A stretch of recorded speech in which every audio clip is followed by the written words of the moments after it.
এক সময়ের কথা। সব গল্প যেমন এক দেশে ছিল দিয়ে শুরু হয়, এই গল্পটাও তেমনই। কিন্তু এই গল্পটা রূপকথা না, এটা বাস্তব জীবনের মতোই কষ্টে ভরা। একটি ছোট গ্রাম।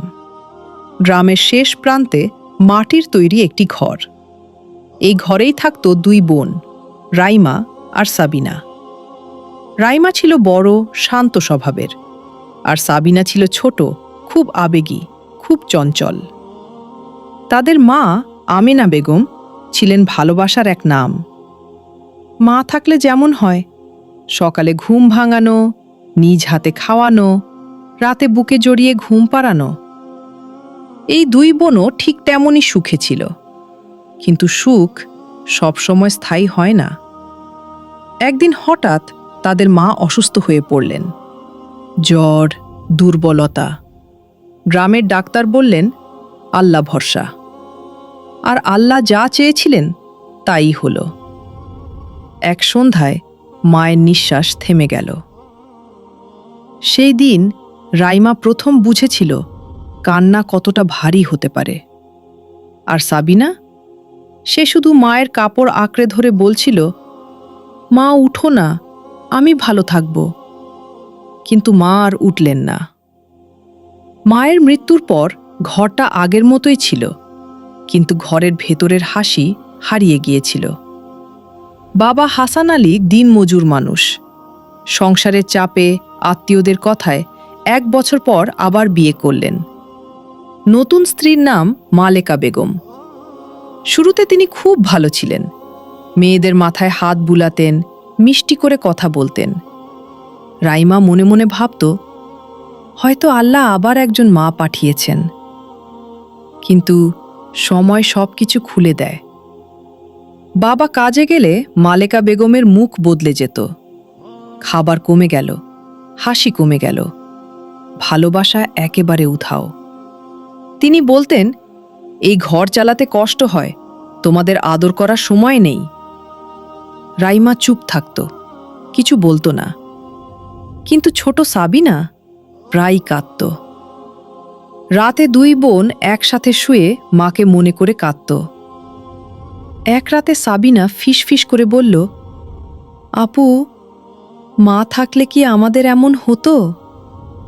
রাইমা চোখের পানি লুকিয়ে বলল, আল্লাহ আছেন সাবিনা, সব ঠিক হবে। দিন দিন কষ্ট বাড়তে লাগল।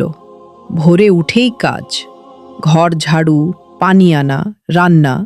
স্কুল সেটা বন্ধ। মালেকা বেগম বলতেন, পড়াশোনা করে কি হবে, কাজ শেখো। একদিন সাবিনা জ্বরে পড়ল। শরীর গরম, কাঁপছে। রাইমা কাঁদতে কাঁদতে বলল, মা, ও খুব অসুস্থ, ডাক্তার দেখাই। মালেকা বেগম রেগে চিৎকার করলেন, নাটক পড়ছ, কাজ শেষ কর। সেই রাতে সাবিনা জ্বরে প্রলাপ বকছিল। রাইমা তার মাথায় হাত রেখে সারা রাত দোয়া পড়ছিল, হে আল্লাহ, আমাদের কেউ নেই তুমি ছাড়া। দিনগুলো এমনই চলছিল। বাবা কিছুই জানতেন না, কারণ মালেকা বেগম আগেই বলতেন, তোমার মেয়েরা অলস, আমার কথা শোনে না। একদিন হঠাৎ বাবার কাজ তাড়াতাড়ি শেষ হল। তিনি বাড়ি ফিরে দেখলেন সাবিনা অচেতন, আর রাইমার হাতে, পিঠে আঘাতের দাগ। হাসান আলী চিৎকার করে উঠলেন, এগুলো কি? গ্রামের মানুষ জড়ো হল। সত্য বের হয়ে এলো। রাইমা প্রথমবার মুখ খুলল, বাবা, আমরা অনেক কষ্ট পেয়েছি।